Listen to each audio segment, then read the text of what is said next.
باللہ السمیع العلیم العظیم الحفیظ بوجہ الکریم وسلطانہ القدیم من الرجس الخبیث المخبث الشیطان اللعین الرجیم وقبیلہ ونفخہ ونفسہ وہمزہ بسم اللہ الرحمن الرحیم۔ تمام نبیوں کے سردار حضرت محمد صلی اللہ علیہ وآلہ وسلم اور تمام مذاہب کے سردار دین اسلام کے پیروکاروں، السلام علیکم طبتم۔ صلاۃ و سلام محمد صلی اللہ علیہ وسلم کی ذات پر اور دنیا کے عظیم ماں باپ حضور کے ماں باپ پر۔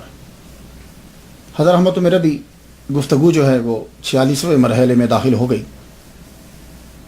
کیا خوب کسی نے کہا تھا، گر نیابی صحبت اہل صفا بس تو را کافی است ذکر صفا۔ اگر تمہیں ولیوں کی صحبت نہیں ملتی تو تیرے لیے ان کا ذکر کرنا ہی کافی ہے۔ تو بڑی سعادت ہے ہمارے لیے اور میرے سامعین کے لیے بھی کہ ہم 46ویں مرحلے میں داخل ہو گئے۔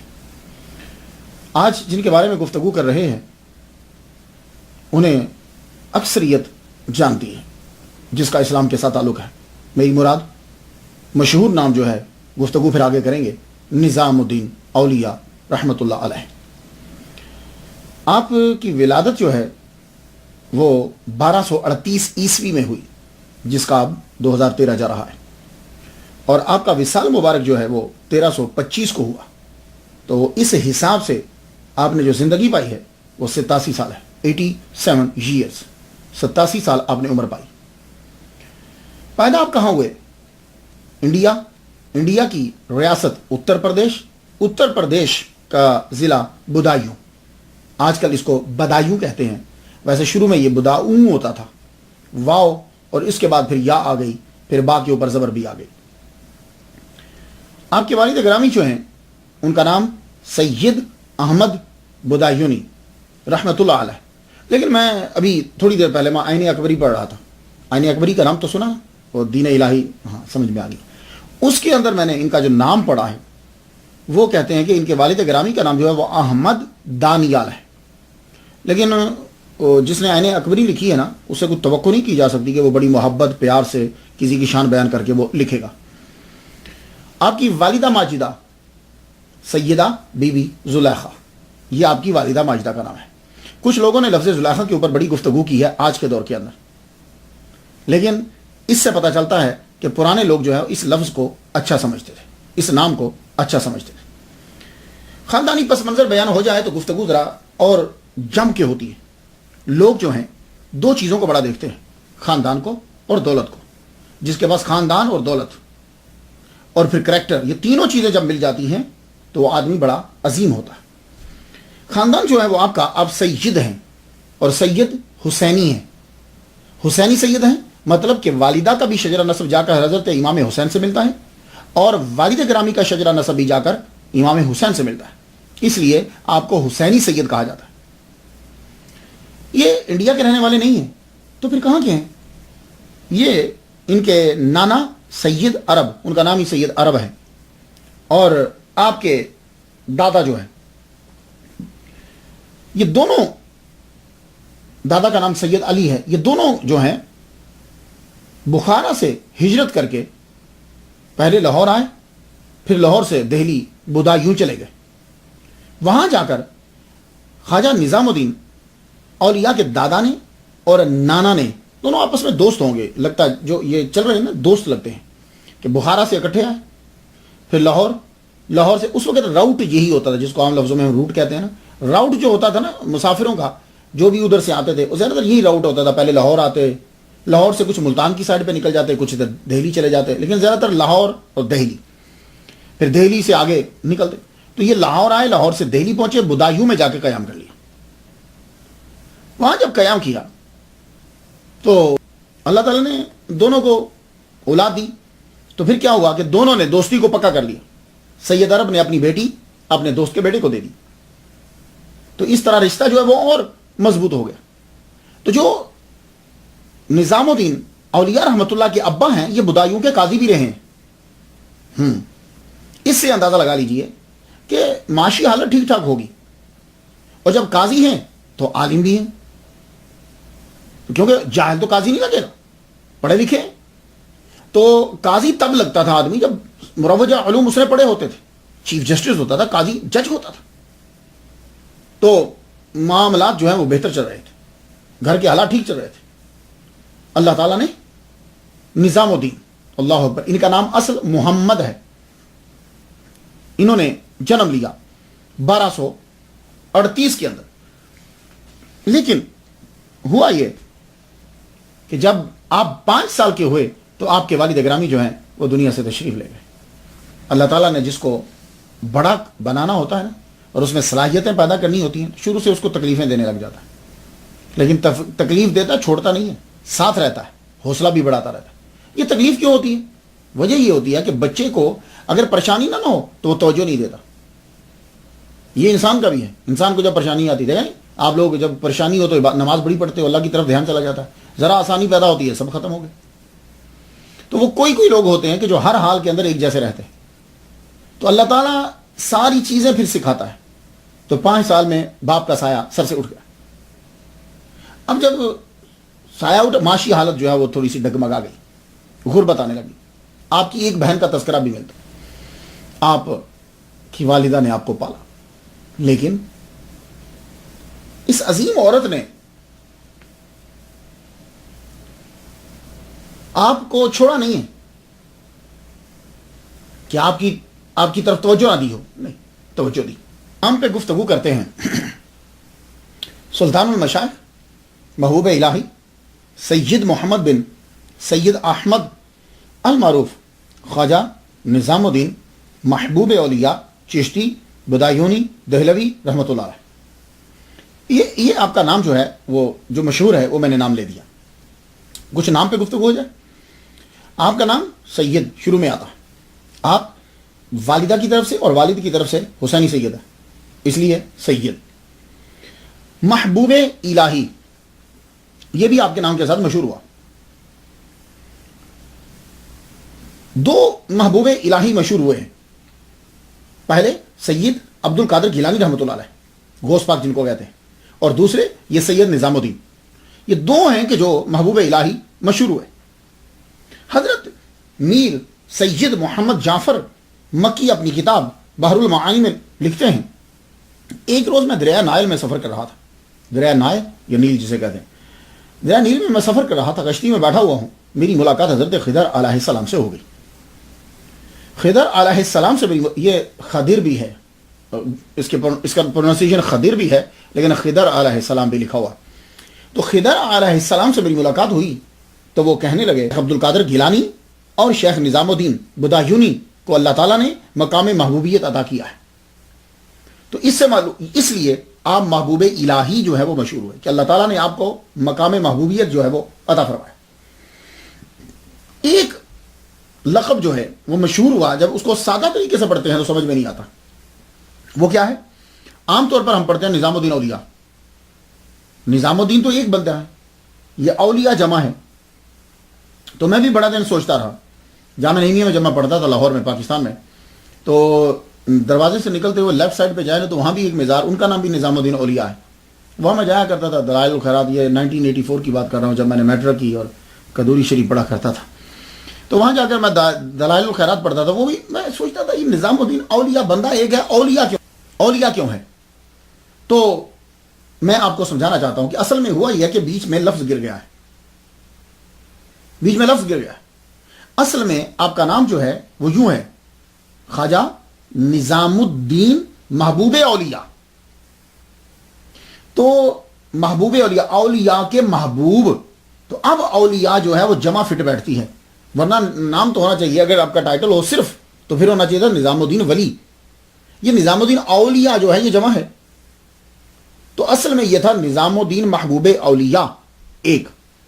اب محبوب اولیاء جو ہیں یہ تو سمپل سی بات ہے, عام آدمی بھی سمجھ جائے گا. کیوں کہ جو محبوب الہی ہے وہ محبوب اولیاء تو ہے نا. اور اولیاء کے آپ محبوب بنے. آپ کی جب پہلی دستار بندی ہوئی, وہ دستار بندی آپ کی وہ ہے جب آپ نے قدوری پڑھی تو آپ کے استاد گرامی کہنے لگے کہ جائیے ہم آپ کو دستار باندھیں گے.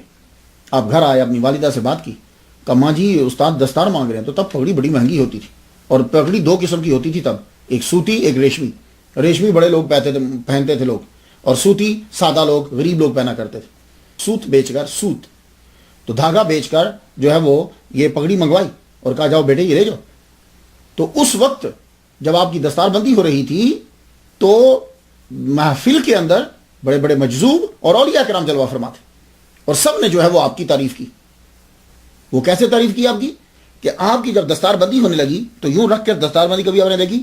وہ یوں جب ایک بل دیتے تو اس وقت ولی کامل اس محفل میں موجود تھے، آپ ان کے قدموں میں گر جاتے، پھر کھڑے ہوتے تو پھر جو ہے وہ بل دیتے، پھر آپ ان کے پاؤں کو چومتے، تو جب تک پگڑی جو ہے اس کے ہر بل کے اوپر آپ جھک کر ان کو سلام کرتے، تو انہوں نے بڑی دعائیں دی، اور آج ساری محفل نے جو ہے وہ آپ کی سادگی، عاجزی پر اور اس پگڑی کے چناؤ پر سب نے تعریف کی۔ تو یہ پہلا موقع تھا۔ پھر جب بابا فرید الدین گنج شکر رحمۃ اللہ علیہ نے آپ کو خلافت عطا فرمائی اور آپ کے سر پر پگڑی باندھی، تو تب بھی تمام اولیاء کرام جو بعد میں وقت کے روحانی دنیا کے بادشاہ تھے، وہ سب وہاں موجود تھے، سب نے اپنی محبت کا اظہار کیا۔ تو اصل میں پھر نام کیا ہوا؟ خواجہ نظام الدین محبوب اولیاء۔ تو جو محبوب الہی ہے وہ محبوب اولیاء ہے، تو اس لیے وہ محبوب کثرت استعمال کی وجہ سے جو ہے وہ گر گیا، تو ہم بولنے لگے نظام الدین اولیاء۔ تو یہ اکثر ایسا ہوتا ہے، زبان کے اندر چیزیں اڈاپٹ کر لی جاتی ہیں، جیسے پیرانے پیر، یہ لفظ غلط ہے، پیرانے پیر غلط ہے، اصل میں پیرے پیرا ہے، لیکن چونکہ ہمیں بولنے میں مشکل لگتا ہے تو ہم اس کو پیرانے پیر کہتے ہیں۔ یہ پیرانے پیر تو کوئی لفظ نہ بنا، آپ اس کا ترجمہ کیجئے گا، پیرے پیراں، اب بات سمجھ میں آتی ہے۔ لیکن اس کو میں غلط نہیں کہتا، ہوتا علوم میں کیا ہے، ہم کسی بات کو سمجھنے یا سمجھانے کے لیے ایک چیز کو اڈاپٹ کر لیتے ہیں، اور وہ پھر ہمارے معاشرے کے اندر ویسے ہی سمجھ میں آ جاتی ہے۔ اب پیرانے پیر جب بھی بولیں گے، بھلے سے لفظ ترجمہ غلط بنتا ہو، پیرانے پیر سے ایک بات سمجھانی ہے، وہ غوث پاک ہی ہوں گے۔ میری بات آپ سمجھ رہے ہیں؟ تو اس لیے میں کسی کو غلط نہیں کہتا، لیکن چونکہ آپ لوگ سن رہے ہوتے ہیں تو میں کہتا ہوں چلو جو مجھے آتا ہے، میں خود بذات خود اپنے معاشرے کے لفظ بولتا ہوں، ہاں میں خود مجھے معلوم ہوتا ہے کہ یہ لفظ کیسے ہیں، لیکن چونکہ میرے معاشرے میں اور وہ بولا جاتا ہے عام میں، تو ویسے میں بھی کبھی بول دیتا ہوں اسے، تو یہ غلط، لیکن ذہن میں جو ہے وہ برین میں، دماغ میں رہنا چاہیے۔ تو محبوب اولیاء، اب آپ کو سمجھ آ گئی بات؟ تو محبوب اولیاء جو ہے یہ آپ کو لقب عطا کیا گیا، آپ اولیاء کے تمام اولیاء کے محبوب تھے۔ اور ایک جگہ میں نے بڑی خوبصورت ترتیب پڑھی ہے، وہ کہتے ہیں کہ اصل میں خواجہ نظام الدین والملت والاولیاء، یعنی نظام الدین و نظام اولیاء، تو اصل میں یہاں لفظ نظام اولیاء تھا، وہ نظام گر گیا، اور بعد نے کہا محبوب اولیاء تھا، لیکن مجھے زیادہ پسند جو آیا وہ محبوب اولیاء آیا۔ دوسرا آپ کے ساتھ چشتی، یہ چشتی کا جو لقب ہے یہ اصل میں ایک شہر ہے، ہرات کے اندر چشت علاقہ ہے، 177 کلومیٹر بنتا ہے۔ افغانستان میں جائیں گے تو ہرات کے اندر جو ہے وہ جب ایسٹ کی جانب آپ جائیں گے 177 کلومیٹر تو آپ کو یہ چشت علاقہ نظر آئے گا۔ سب سے پہلے جس کو چشتی کہا گیا ہے وہ چشتی خاندان کے چشتی شجرہ نسب کے اندر آپ کو ٹاپ پہ ملیں گے۔ ابو اسحاق شامی رحمۃ اللہ علیہ کے پیر و مرشد میں آپ کو خواجہ کریم الحق والدین علوی جو ہے، انہوں نے آپ کو کہا تم ابو اسحاق شامی نہیں ہو، تم ابو اسحاق چشتی ہو، جاؤ تم جا کے چشت میں قیام کرو، اور یہ جو لقب میں تمہیں دے رہا ہوں قیامت تک یہ لقب باقی رہے گا۔ یہ اس پیر کی دعا تھی کہ ابو اسحاق شامی رحمۃ اللہ علیہ کو چشتی کا لقب ملا۔ آگے پھر ان کے جو مرید چلتے عثمان ہروانی، ان کے مرید جو ہے خواجہ معین الدین چشتی، پھر آگے ان کے مرید خواجہ قطب الدین بختیار کاکی، ان کے مرید بابا فرید الدین گنج شکر رحمۃ اللہ علیہ، ان کے مرید خواجہ نظام الدین اولیاء چشتی۔ تو یہ سارا یہ چشتی سلسلہ اب آپ کو سمجھ آ گئی کہ ان کے نام کے ساتھ چشتی کیوں لگتا ہے۔ اس لیے ایک تو یہ چشتی سلسلہ کے اندر پروئے گئے۔ اس کے بعد آ جائیے، آپ کے ساتھ بدایون لگتا ہے، بدایونی۔ یہ آپ کو بدایونی کیوں کہا جاتا ہے؟ اس لیے کہ آپ بدایون میں پیدا ہوئے ہیں، کلومیٹر 226 کلومیٹر نیو ڈیلی سے ہے یہ بدایون جو ہے، ریاست اتر پردیش کے اندر بدایون۔ یہ بدایون اب ضلع بن گیا ہے۔ 51% اس میں ہندو رہتے ہیں، 46% اس کے اندر مسلمان رہتے ہیں، لیکن انڈیا گورنمنٹ یہ کہتی ہے کہ صرف 34% مسلمان رہتے ہیں۔ آپ کو یہ یادو یہ وہاں نظر آئیں گے، مسلمان بھی ہیں۔ اس کا تلفظ جو ہے وہ بدایوں ہے، کیونکہ یہ پرنس بوڈا جو ہے نا اس کے نام کے اوپر اس سے یہ منسوب ہے، تو اس لیے اس کو بدایوں کہا جاتا ہے۔ لیکن بعد میں پھر کیا ہوا کہ بدایوں ذرا مشکل لگتا ہے، تو ہم نے تو صرف ظاہر کرنا ہوتا ہے نا، پھر بدایوں ہو گیا۔ میرے ایک استاد محترم تھے، میں نے ان سے ہدایہ شریف پڑھی، ہدایہ کے چند اسباق پڑھے۔ پہلی دفعہ میں نے ان سے سنا، وہ سید یعقوب شاہ بدایونی رحمۃ اللہ علیہ، میرے والد گرامی طالب حسین شاہ رحمۃ اللہ علیہ بھی انہی کے شاگرد تھے، ان سے کافی پڑھا تھا انہوں نے۔ والد گرامی کا انتقال جو ہے سید نظام الدین محبوب اولیاء رحمۃ اللہ کے والد گرامی کا انتقال 5 سال کی عمر میں ہو گیا. اب آپ کی والدہ ماجدہ جو ہیں وہ آپ کی تعلیم کی طرف متوجہ ہوئی. سب سے پہلے مولانا شادی رحمۃ اللہ علیہ بڑے ولی اللہ گزرے، ان کے پاس بھیجا قرآن پڑھنے کے لیے. آپ جب ان کے پاس قرآن مجید پڑھنے کے لیے گئے تو ان کی کرامت تھی. پرانے دور کے بزرگ بھی کیسے ہوتے تھے، اللہ اکبر. ان کی کرامت یہ تھی کہ جو ان سے پہلا پارا پڑھ لیتا تھا مرنے سے پہلے وہ قرآن کا حافظ ضرور ہوتا تھا. یہ ان کی کرامت. تو پہلا پارا خواجہ نظام الدین محبوب اولیاء رحمۃ اللہ علیہ نے انہی سے پڑھا، مولانا شادی رحمۃ اللہ علیہ سے. یہی وجہ ہے کہ آپ کی 20 سال تک آپ نے قرآن مجید کی طرف دھیان نہیں دیا، پھر آپ کسی اور طرف لگ گئے. 20 سال کے بعد پھر آپ نے بیٹھ کر پورا قرآن مجید یاد کر لی. تو ان سے آپ نے پہلا پارا پڑھا. پھر قدوری شریف مولانا علاء الدین اصولی رحمۃ اللہ علیہ سے پڑھی. ان کو اصولی اس لیے کہتے ہیں کہ فقہ کے اندر یہ مہارت رکھتے تھے، زبردست مہارت. علامہ اخبار الاغیار میں ہے مولانا شمس الدین سے، یہ ادب اور لغت کے ماہر تھے، ان سے بھی پڑھا. ان سے آپ نے مقامات حریری بھی پڑھی. اور مقامات حریری اللہ اکبر، چلو کبھی آپ جا کے اس کو چیک کیجیے گا، بڑی مشکل ہے. مقامات حریری جو ہے یہ فاضل عربی کے اندر بھی کچھ پڑھی جاتی تھی. تو مقامات حریری کے 40 مقامات خواجہ نظام الدین محبوب اولیاء نے زبانی یاد کر لی. وہ بڑی مکفہ مسجع عبارت ہوتی، 40 مقامات زبانی یاد کر لی.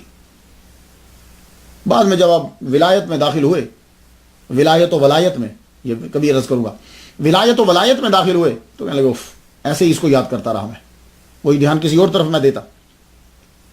تو پھر آپ نے اتنا پڑھا کہ مناظر اعظم بن گئے. کتابیں آپ کو ازبر یاد تھی. جتنے مروجہ علوم ہیں، فقہ، حدیث، منطق، فلسفہ، حیات، کلام، سب آپ کو زبانی کتابیں آتی. اور اتنے مناظر مشہور ہوئے آپ کہ کوئی مولوی، کوئی باطل، کوئی کسی فرقے کا وہ اسلام پر اٹیک نہیں کر سکتا تھا. محفل کے اندر جب آپ گفتگو کرتے تو لاجواب کر کے رکھتے تھے. آپ لوگوں نے کیا سمجھا کہ یہ ولی کامل جو ہیں یہ بس بیٹھ جاتے تھے؟ نہ، پہلے تمام علوم پڑھتے تھے. یہ قرآن حدیث اس کا ترجمہ پڑھنے کے لیے اردو ترجمہ نہیں دیکھنا پڑتا تھا ان کو. قرآن کا ترجمہ آتا تھا، سب حدیث کا سارا ترجمہ آتا تھا، سب چیزیں انہیں آتی تھی. اب انہیں کو دیکھ لیجیے آپ. کیا آپ نے کبھی یہ سوچا بھی ہوگا کہ خواجہ نظام الدین اولیاء بھی مدرسہ میں پڑھ کے نکلے ہوں گے؟ مدرسہ میں سارا پڑھا، 16 سال تک آپ نے پڑھا. مولانا کمال الدین سے آپ نے مشارق الانوار پڑھی. مولانا احمد تبریزی سے بھی آپ نے حدیث پڑھی. اور آپ اب ان کے علم کا اندازہ اس بات سے لگائیے، سارا کچھ پڑھنے کے بعد پھر بابا فرید الدین گنج شکر رحمۃ اللہ علیہ سے آپ نے جا کر 6 پارے قرآن مجید کے پڑھے. یہ چیز دیکھیے ذرا، یہ صوفیہ میں ہے. یعنی سارے مروجہ علوم پڑھنے کے بعد 6 پارے بابا فرید الدین گنج شکر رحمۃ اللہ علیہ سے. عوارف المعارف کے کئی باب پڑھے آپ. شہاب الدین سہروردی رحمۃ اللہ کی کتاب، بڑی ٹاپ کی کتاب، آپ بھی کبھی اسے پڑھیے گا. عوارف المعارف پڑھی، التمہید فی بیان توحید پڑھی، سب کن سب بنی. پھر لوائح قاضی حمید الدین نگوری رحمۃ اللہ علیہ کی کتاب آپ نے ان سے پڑھی. تمام مروجہ علوم اور کتابیں جو ہیں وہ اپنے ازبر یاد کر لی. اللہ اکبر جل شان. کوئی آپ کے سامنے بیٹھ نہیں سکتا تھا. تو جب آپ پڑھ چکے، اب آپ کا دل کیا کہ میں دہلی چلا جاؤں. آپ بدایوں میں رہتے تھے، شہر کے اندر جاؤں، اور آپ کو قاضی بننے کا بڑا شوق تھا. آپ فرماتے تھے میں جج بن جاؤں، قاضی بن جاؤں. آپ اپنی والدہ اور اپنی بہن، ان کی شادی ہو چکی تھی، بچے تھے 2 ان کے. ان کو بھی نہیں جانا ہے. پہلے کہنے لگے ماں آپ رکو، میں جاتا ہوں دہلی، میں ذرا چیک کر کے آتا ہوں، پھر رہیں گے کہاں، مکان کا بندوبست کر کے آتا ہوں. خواجہ نظام الدین محبوب اولیاء رحمۃ اللہ علیہ دہلی آئے. اب جب یہاں آئے، حالات کا جائزہ لیا آپ نے. جائزہ لینے کے بعد واپس آئے. پھر آپ دوسری بار آئے. دوسری بار پھر آپ نے اپنی والدہ کو، اپنی بہن کو، ان کے جو بچے وہ 2، انہیں ساتھ لیا. ساتھ لے کر آپ دہلی آتے ہیں. اب دہلی آ کر پہلے شروع میں آپ مختلف جگہوں پہ رہے.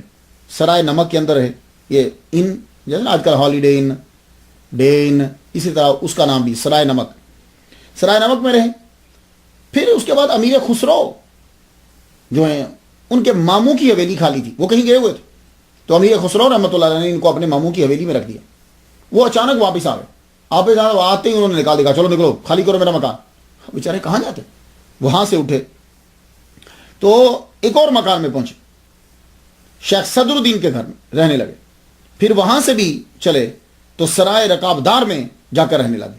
پھر شادی گلابی کے گھر میں آئے، پھر شراب دار شمس الدین کے گھر میں جو ہے وہاں پہنچے۔ تو یہ اتنی جگہوں پہ رہنے کے بعد پھر آپ نے ایک جگہ جو ہے وہ قیام کر لیا۔ قیام کیا، آپ کی والدہ ماجدہ اور آپ کی عمر 16 سال۔ اب وہاں دہلی کے اندر اور مزید پڑھا، پڑھتے بھی ساتھ کچھ کام بھی کرتے، کو تھوڑا سا مل جاتا گھر لا کے دے دیتے، گھر کا خرچہ چلتا۔ ماں جو ہے وہ بیچاری سوت ابھی بھی کاٹتی، لیکن اب جسم نے ساتھ چھوڑ دیا، ماں جو ہے وہ کمزور ہو گئی۔ ماں کمزور ہو گئی، چارپائی کے اوپر پڑ گئی، بڑی مشکلوں سے پالا تھا۔ تو خواجہ نظام الدین آپ بیٹھے رہتے جامع مسجد کے اندر، عبادت کرتے رہتے، اور جہاں آپ کو سبق پڑھنا ہوتا وہاں جا کے سبق بھی آپ حاصل کرتے۔ آپ آیا کرتے تھے والدہ ماجدہ سے ملنے کے لیے، تو والدہ ماجدہ آپ کی ڈھارس بنا دی تھی۔ ماں جو ہوتی ہے نا، اللہ کی بڑی رحمت ہوتی ہے، بڑے سے بڑی مشکل بھی جب ہونا تو ماں جب ہاتھ پھیرتی ہے تو مشکل احساس ہی نہیں ہوتا۔ خواجہ نظام الدین محبوب اولیاء رحمۃ اللہ علیہ فرماتے ہیں، کبھی گھر کے اندر کچھ نہیں ہوتا کھانے کو، فاقوں سے کئی دنوں سے واسطہ پڑا ہوتا، تو والدہ کیا کہتی، بابا محمد آج ہم اللہ کے مہمان ہیں، کئی دن سے کھانا نہیں کھایا ہوا، تو کیا ہوتا تھا، یہ جملہ بولتی تھی، بابا محمد آج ہم اللہ کے مہمان ہیں۔ تو خواجہ نظام الدین محبوب اولیاء رحمۃ اللہ علیہ کہتے اس وقت تو اس کی سمجھ نہیں آتی تھی، لیکن اب یہ جملہ بڑا مزہ دیتا ہے اور بڑا کیف و سرور حاصل ہوتا ہے اس جملے سے۔ آپ اپنی والدہ ماجدہ کو ملنے کے لیے آئے، جمادی الاخرى کا چاند دیکھا، اس کے بعد والدہ کے پاس آئے، زیارت کرتے ہیں تو ماں جی نے ایک جملہ کہا، کہنے لگے بیٹے اگلے چاند کے بعد کس کو دیکھنے آؤ گے، کس کے سلام کو آؤ گے اور کس سے دعائیں لوگے؟ آپ رو پڑے، عرض کرتے ہیں ماں جی ہم آپ کے بغیر کیسے جئیں گے، 5 سال سے جس ماں نے بچے کو پالا ہو، اپنی پوری جوانی لگا دی ہو، تو اس کی جدائی، اور پھر اتنے نیک بیٹے ہوں، اللہ اکبر جل کہ ماں ہم تیرے بغیر کیسے جئیں گے۔ کہا جا کے اب سو جا، تو صبح آ جانا میرے پاس، جا کے سو جا۔ خواجہ کہتے ہیں کہ سونا کیا تھا، بیٹھا رہا، تہجد پڑھی۔ تہجد کے وقت کہتے ہیں کہ میں اپنی والدہ کے کمرے میں آ گیا، کمرے میں آیا تو میری والدہ جو ہے وہ اٹھی ہوئی تھی۔ آگے بیٹا، جی ماں میں آ گیا۔ تو اپنے بیٹے کا دایاں ہاتھ پکڑا، دایاں ہاتھ پکڑ کر یوں آسمان کی جانب کر دیا، اور کہتی ہیں الہی بے کس غریب اب تیرے حوالے ہے۔ اس کے بعد آپ کی رونے کی گئی تہجد کے بعد۔ یہ ہیں آپ کی والدہ ماجدہ، بڑے غمگین ہوئے، ماں ہی تو سہارا تھی، آمدن کا بھی کوئی ذریعہ نہیں ہے، نوکری ابھی تک ملی نہیں، بڑے غمگین اور بڑے پریشان رہنے لگے۔ لیکن اس پریشانی کے اندر آپ کی جو اکثر دوستی رہتی وہ کیا تھی، آپ خواجہ قطب الدین بختیار کاکی رحمۃ اللہ علیہ کی قبر پہ چلے جاتے، وہاں قبر پہ چلے جاتے، روتے رہتے۔ ایک دن وہاں بیٹھے رو رہے ہیں کہ ایک نورانی چہرے والے ایک بزرگ ظاہر ہوئے۔ بعض نے کہا یہ شیخ نجیب الدین متوکل، یہ بابا فرید کے بھائی ہی تھے۔ بزرگ آئے تو ان کا چہرہ بڑا نورانی تھا۔ آپ ان سے یہ کہنے لگے، آپ کہنے لگے میرے لیے دعا کرو میں قاضی بن جاؤں۔ انہوں نے یوں خواجہ نظام الدین محبوب اولیاء رحمۃ اللہ کا چہرہ دیکھا، چہرہ دیکھنے کے بعد کہنے لگے نہیں تم قاضی نہیں بنو گے، میں تو کچھ اور دیکھ رہا ہوں، میں دیکھ رہا ہوں کہ تم بادشاہ ہو اور تمام عالم تم سے فیض پا رہا ہے۔ یہ خواجہ قطب الدین بختیار کاکی رحمۃ اللہ علیہ کے قبر اطہر پر، قبر انور پر جو ہے وہ بابا نے یہ بات کی، کہتے ہیں کہ اس سے بڑی دل کو جو ہے وہ ڈھارس بڑی۔ پھر اکثر ان کی محفلیں جو ہیں وہ جمنے لگی، شیخ نجیب الدین متوکل، ان سے امین الدین محدث تبریزی ان کے ساتھ بیٹھنے لگے، محفلیں جمتی تھی۔ تو جتنے بھی اجودھن سے لوگ آتے تھے، پاک پٹن سے، جس کا نام آپ پاک پٹن ہے، آتے، وہ زیادہ تر شمس الدین شرابدار کے گھر میں رہتے تھے، ان کے ساتھ ملاقات وہی ہوتی تھی۔ 16 آئے تھے، 4 سال گزارے، 20 سال آپ کی عمر جو ہے وہ دہلی کے اندر ہوگی، 20 سال عمر ہوئی، تو 20 سال کے بعد آپ جو ہیں وہ بابا فرید الدین گنج شکر، جب آپ کی عمر 20 سال ہوگی، اب ان کے مرید ہونے کے لیے چل پڑے۔ اب یہاں ایک نقطہ عرض کرنا چاہتا ہوں، یہ دیکھو یہ ایسے ہی اٹھ کے چل پڑے، او جی چلو میں بابا فرید الدین گنج شکر رحمہ اللہ کا مرید ہونے چاہتا ہوں، نہیں، پیچھے ایک تاریخ ہے، کہاں سے نام سنا ہے انہوں نے، یہ محبت من میں کیوں بیٹھ گئی، وہیں کیوں گئے، بہاؤالدین زکریا ملتانی رحمۃ اللہ علیہ اور بڑے بزرگ تھے اس دور میں، وہاں کیوں نہیں چلے گئے؟ تو آئیے میں اپنے سننے والوں کو یہ بتانا چاہوں گا کہ یہ اجودن کیوں گئے، پاک پٹن کیوں گئے۔ جب آپ کی عمر 12 سال تھی نا، 12 سال، تو آپ اس وقت بدایوں میں علامہ سید علاء الدین اصولی رحمۃ اللہ علیہ سے قدوری پڑھتے، یعنی اور بھی کتابیں پڑھتے تھے۔ یہ اکثر جو کتابیں ہیں ہم یہ قدوری شریف ہم دوسرے سال میں پڑھتے ہیں، تو یہ ضروری نہیں ہوتا کہ ایک آدمی قدوری شریف آپ دوسرے سال میں پڑھتے ہو تو ہو سکتا ہے اس بندے نے بھی دوسرے سال میں بھی نہیں، ہو سکتا ہے اس بندے نے اسی کتاب کو کسی اور عمر میں جا کے پڑھا ہو، یہ بات یاد رکھیے گا، شروع میں یہ ترتیب ایسا تو نہیں ہوتی تھی۔ تو آپ کی عمر 12 سال کی ہوئی تو آپ اپنے استاد اصولی رحمۃ اللہ علیہ کے پاس بیٹھ کر پڑھ رہے ہیں، ایک قوال آیا، قوال کا نام ابو بکر تھا۔ قوال جب آ کر بیٹھا تو آپ پوچھنے لگے بھائی، وہ کہنے لگے ملتان سے آیا ہوں، ظاہر ہے واقف ہوگا تبھی تو آیا، کہنے لگے اچھا یار تم سناؤ وہاں کی سائڈ کے صوفیاء کرام کا تذکرہ تو کرو، حالات تو سناؤ۔ لو تو خواجہ نظام الدین محبوب اولیاء رحمۃ اللہ پاس بیٹھے ہوئے، تو وہ تذکرہ کرنے لگے۔ سب سے پہلے انہوں نے تذکرہ کیا شیخ بہاؤالدین زکریا ملتانی سہروردی رحمۃ اللہ علیہ کا، کہنے لگے واہ کیا کہنے حضور، کیا بتاؤں میں ان کو، بس یوں ہی سمجھ لیے کہ بادشاہ ہیں، ملتان کا بادشاہ بھی جو ہے وہ بھی وہاں آ کر پانی بھرتا ہے، ہمارا دولت کی ریل پہ لوگ پڑھ رہے ہیں، جا رہے ہیں، اور یہ اسلام کی تبلیغ کر رہے ہیں۔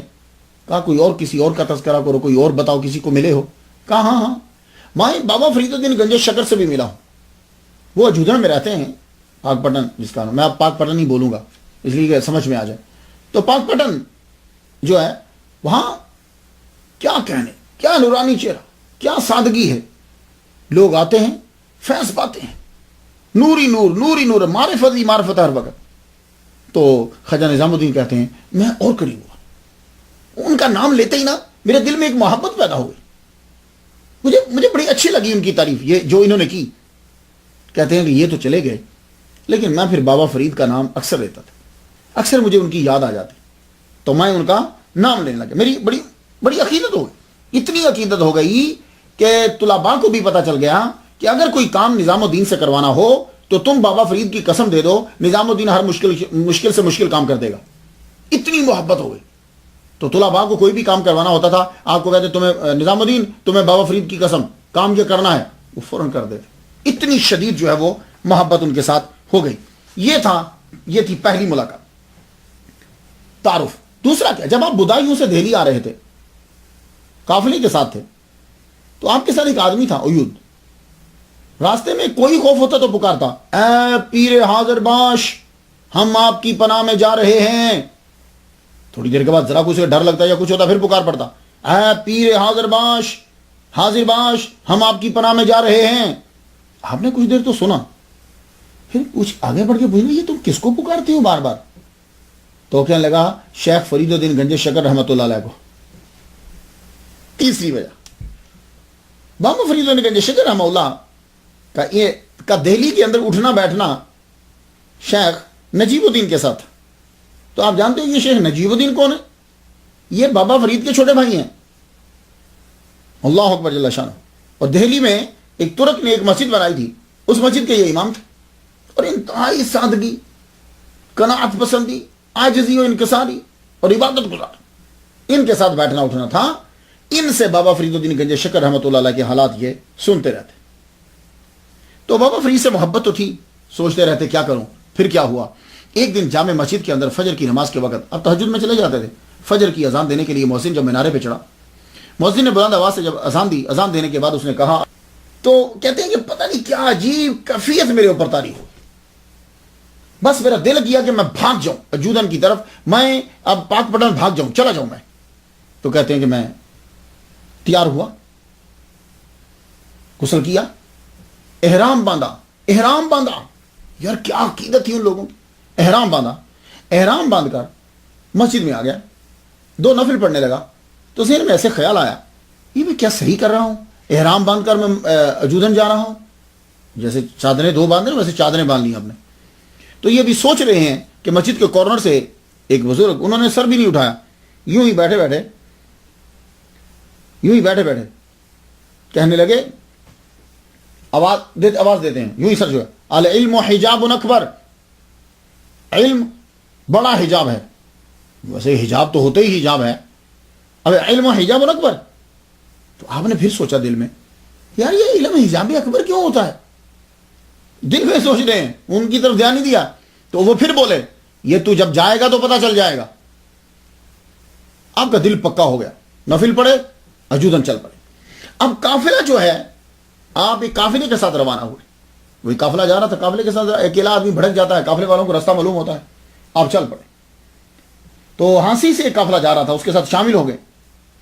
جب کوئی خطرہ محسوس ہوتا تو سلار قافلہ جو ہے، قافلے کا سلار، پیر دستگیر شفیع وقت رہیے، پیر دستگیر شفیع وقت رہیے. آپ نے پوچھا یار یہ پیر دستگیر کس کو بلاتے ہو؟ تو قافلے کا سلار کہنے لگا ایک ہی تو ہیں، بابا فرید. اللہ اکبر جل شانہ. تو اب یہ قافلے کے ساتھ آپ جا رہے ہیں، ایک جگہ قافلہ رک گیا، وہاں سے سپلٹ ہونا تھا قافلے میں. اسی کے حصے ایک نے ملتان جانا تھا، اس کے ایک حصے نے پاک پتن جانا تھا.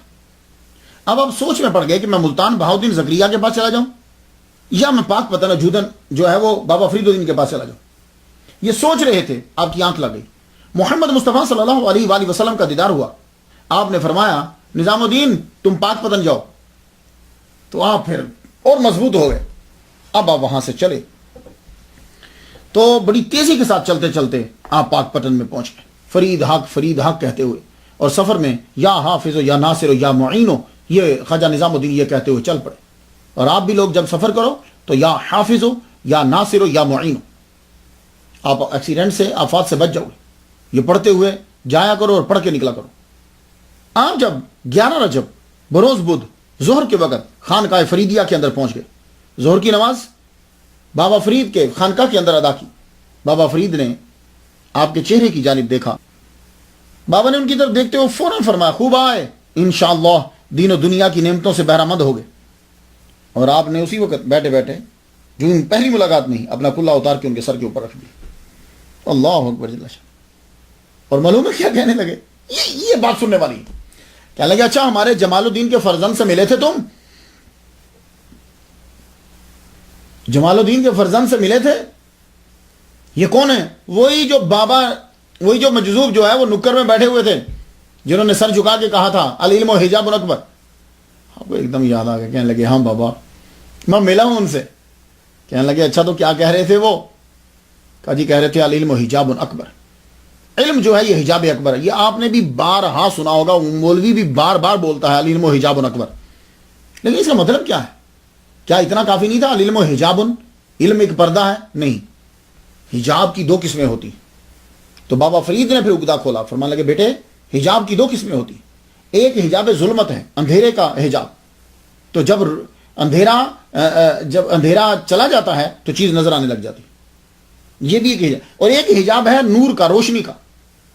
جب بہت زیادہ لائٹ آپ کی آنکھوں پہ ڈال دی جائے تو تب بھی نظر نہیں آتا. تو فرمانے لگے علم کو اس لیے حجاب اکبر کہا جاتا ہے کہ یہ نور ہے، علم تو نور ہے نا. تو یہ بعض اوقات حجاب اکبر اس لیے کہتے ہیں اس کو. اب آپ سمجھ گئے کہ زیادہ لائٹ بھی پڑ جائے تو بھی چیز نظر نہیں آتی، تو ظلمت بھی ہو تو بھی چیز نظر نہیں آتی. اللہ اکبر جل شانہ. 7 ماہ اور 17 دن خواجہ نظام الدین محبوب اولیاء رحمۃ اللہ علیہ نے بابا فرید کی خانقاہ میں گزارے. 7 ماہ 17 دن. اس پیریڈ کے اندر آپ پڑھاتے بھی رہے، پڑھتے بھی رہے.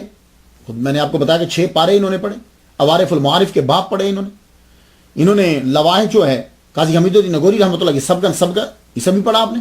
اللہ اکبر جل شانہ. اس کے علاوہ جو بھی وظائف تھے وہ بھی 7 ماہ 17 دن جب گزر گئے تو آپ نے سارے صوفیاء کو جو ہے وہ اکٹھا کر لی. جب اکٹھا کیا جتنے خانقاہ میں اولیاء تھے، اکٹھے کرنے کے بعد مولانا بدر الدین اسحاق سے یہ کہا، یہ آپ کے داماد بھی، ان سے یہ کہا کہ خلافت نامہ جو ہے وہ لکھو. خلافت نامہ لکھا گیا. خلافت نامہ لکھا گیا. آپ آگے بڑھے، آپ نے خلافت کا خرقہ جو ہے وہ عطا فرمایا. یہ خلافت جو جبے ملتے تھے نا، یہ مختلف قسم کے ہوتے تھے. بڑی بڑی درباروں کے اندر بندہ جب آتا تھا تو اسے دیتے تھے، جب خلافت ہوتی تھی تو دیتے تھے. ایک جبہ جو ہے ان کے پاس چلا آتا تھا پیچھے سے، محمد مصطفیٰ صلی اللہ علیہ وسلم، مولا علی سے آگے، حسن بصری آگے. وہ جو جبے ہوتے تھے جو حضرت خواجہ حسن بصری رحمۃ اللہ علیہ نے بانٹے ہیں، وہ جبے اسی کو دیتے تھے جو ان کے بعد صحیح جانشین ہوتا تھا. یہ بات یاد رکھیے گا، ویسے تو وہ جبے دیتے رہتے تھے. تو آپ نے خلافت کا جبہ جو ہے وہ عطا فرمایا. اس کے بعد مولانا نظام الدین کو کہا کہ جاؤ، بحکم الہی میں نے تمہیں دلی کی ولایت بخش دی ہے، اور وہ سارا علاقہ میں نے تیرے اللہ کے حکم سے میں نے تیرے قبضے میں کر دیا، جاؤ تم وہاں کے سجادہ ہو. اور یہ یاد رکھو، ہمارا یہ سلسلہ ہے. ہمارے پیر خواجہ معین الدین اجمیری چشتی رحمہ اللہ اپنے پیر کے وصال کے وقت موجود نہیں تھے. قطب الدین بختیار کاکی خواجہ معین الدین کے وصال کے وقت موجود نہیں تھے، اور میں اپنے پیر کے وصال کے وقت موجود نہیں تھا. تم بھی سن لو نظام الدین، تم بھی میرے وصال کے وقت موجود نہیں ہوگے. اللہ اکبر جل شانہ. تو آج رکو، عرس ہے، کل روانہ ہو جانا. تو آپ کو روکا گیا. اللہ اکبر جل شانہ. اب یہاں ایک بات عرض کر دوں، کہنے لگے کہ جو آپ نے خلافت نامہ لکھ کر دیا، تو کہا یہ جمال ہانسوی کو دکھا لینا اور دہلی میں قاضی منتخب کو بھی دکھا لینا. لیکن جس کتاب کو آپ کے مرید نے لکھا ہے، امیر حسن سنجری نے، شیخ وہ کہتے ہیں فوائد الفواد کے اندر، یہ بہت ٹاپ کی کتاب ہے فوائد الفواد. یہاں میرے پاس کہیں پڑھی ہے، میں اسے پڑھ رہا تھا. فوائد الفواد، یہ دیکھیے، یہ ہاں بالکل، یہ فوائد الفواد، ملفوظات سلطان المشائخ محبوب الہی زری زربخش خواجہ نظام الدین محبوب علیہ. تو یہ فوائد الفواد، اس کتاب کو جب میں نے پڑھا تو اس کے اندر وہ لکھتے ہیں، اب ظاہر ہے کہ یہ ان کے مرید ہیں، وہ کہتے ہیں کہ جمال ہانسوی رحمۃ اللہ علیہ آپ کے ساتھ روانہ ہوئے تھے. تو ہو سکتا ہے کہ جو اس سلسلے کے مرید ہیں انہوں نے یہ کہہ دیا ہو کہ ہر آدمی جو ہے وہ وہاں آ کر دکھاتا تھا، لیکن سب سے معتبر کتاب جو ہے وہ یہ ہے میرے نزدیک. یہ بات یاد رکھیے گا، کیونکہ ان کے مرید نے لکھی. تو وہ کہتے ہیں کہ جمال ہانسوی جو ہے وہ ان کے بالکل ساتھ ہی چلے. اب جب دہلی پہنچے، دہلی میں خواجہ نظام الدین اولیاء محبوب اولیاء تشریف لے آئے. اب کبھی ادھر جائیں کبھی ادھر جائیں، مرکز تو تھا نہیں، کہاں رکتے، کہاں ٹھہرو، کبھی اس مسجد کبھی اس مسجد. سوچتے کہ میں مرکز کس جگہ کو بنا. ایک روز حوض خاص کے پاس بیٹھے ہوئے. حوض خاص شاہی حوض ہے. یہ حوض جو ہے آج بھی ایک تاریخی جگہ ہے. یہاں مسجد بھی ہے، مدرسہ کے بھی کچھ آثار ہیں. وہاں آپ کو اور بھی بڑی چیزیں، فیروز شاہ تغلق کا جو ہے وہ مقبرہ بھی وہاں آپ کو ملے گا اگر آپ جائیں. تو یہ حوض اس لیے بنایا گیا تھا کہ سی فورٹ جو ہے اس کے باسیوں کو پانی مل جائے، اس قلعے کے لوگوں کو پانی پینے کو میسر آ جائے. تو اب تو یہ علاقہ اور جگہ یہ ساری اگر آپ دیکھیں، یہ دیکھیے ذرا، آثار قدیمہ کے اندر نہیں ہے سب. تو آپ اس حوض کے ایک باغ میں بیٹھے ہوئے ہیں ساتھ ہی، اور وہاں دعا کرتے ہیں کہ یا اللہ تعالیٰ مجھے بتا کہ میں کہاں جاؤں، میں کس جگہ کو اپنا مرکز بناؤں. تو جب آپ نے یہ دعا کی تو القاء ہوا کہ تم غیاث پور تمہاری جگہ ہے، وہیں جا کے تم اپنا مرکز بنا. اور یہ غیاث پور جو ہے وہ حوض خاص سے تقریباً 11 کلومیٹر دور ہے. غیاث پور جو ہے یہ چھوٹا سا گاؤں تھا. غالب امکان یہی ہے کہ غیاث الدین بلبن کے نام پہ بنایا گیا، اسی نے بنوایا ہوگا یا اس کا نام رکھ دیا گیا. تو غیاث پور اس کا نام رکھا گیا. اور آج اب غیاث پور نہیں ہے، اس کا نام جو ہے وہ بستی نظام الدین ہے. یا اب آپ جائیں گے تو بہت خوش ہوں گے. گنجان آباد ہے، لوگ رہتے ہیں، اب خیر بڑی مشہور ہوگی. اب تو نظام الدین، حضرت نظام الدین ریلوے اسٹیشن بھی ہے. دلی کے 5 بڑے اسٹیشنز میں، ریلوے اسٹیشن میں اس کا شمار ہوتا ہے. حضرت نظام الدین، اس کا نام ہی ہے حضرت نظام الدین. تو بستی نظام الدین، یہاں آپ نے آ کر ڈیرا لگا لیا. جہاں آپ ہیں، یہاں جب ڈیرا لگایا آپ نے تو آہستہ آہستہ، پہلے تو یہاں کچھ نہیں تھا، پھر آہستہ آہستہ یہاں لوگوں کی توجہ آنے لگ گئی، مرکوز ہوئی، مبذول ہوئی. عمرا، بڑے بڑے بادشاہ، سلط جتنے بھی تھے امیر لوگ وہاں آنے لگے. اس کی وجہ کیا ہو؟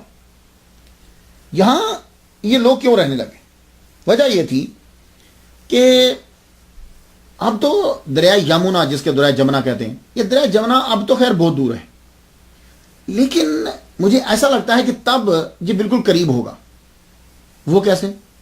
اگر آپ کبھی لاہور گئے ہوں، لاہور کی آپ نے ہسٹری پڑھی ہو، تو داتا گنج بخش علی حجویری رحمۃ اللہ علیہ کا جہاں مزار ہے، پہلے دریائے راوی وہاں قریب سے گزرتا تھا.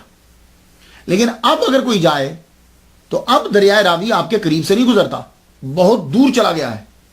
تو جو اس دور کا مورخ ہوگا وہ تو یہی لکھے گا نا دریا راوی کے کنارے پہ آپ نے ڈیرا لگایا. لیکن اب اگر کوئی کہے کہ دریا راوی کے کنارے پہ ڈیرا لگایا تو اب دریا راوی نہیں ہے، وہ پیچھے چلا گیا ہے. تو ہو سکتا ہے کہ بستی نظام جب آپ غیاث پور میں ٹھہرے ہوں تو تب دریا یمنا قریب ہوتا ہو اور آہستہ آہستہ آپ دریا جمنا دور چلا گیا ہو. ایسا پاسبل ہے، ہو سکتا ہے، ایسا اکثر ہوتا ہے. تو سلطان بلبن کا پوتا کیقباد 17 سال کی عمر میں تخت نشین ہو گیا اور اس کی تربیت اس کے دادا نے بڑی زبردست کی تھی. آپ کو پتا بچے کو جب باندھ کے رکھا جائے نا، یہ نہ کرو، یہ نہ کرو، یہ نہ کرو، یہ نہ کرو، تو دادا نے بڑی سخت اس کی تربیت کی تھی. جو ہی بادشاہ بنا 17 سال کی عمر میں جب اس کو تخت مل گیا، ہر شے اس نے توڑ دی. عیاشی، شباب اور شراب کھل کر. ویسے بھی ینگ ہے، 17 سال اس کی عمر ہے. تو ڈیرا کہاں لگایا؟ پانی کے قریب، دریا یمنا کے قریب. اب جب یہ بادشاہ نے یہاں محل بنا لیا تو سارے لوگوں نے آہستہ آہستہ وہاں اپنے مکان بنانے شروع کر دی.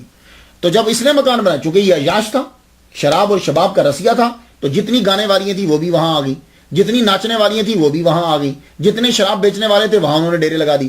تو خواجہ نظام الدین محبوب اولیاء رحمۃ اللہ پریشان ہو گئے.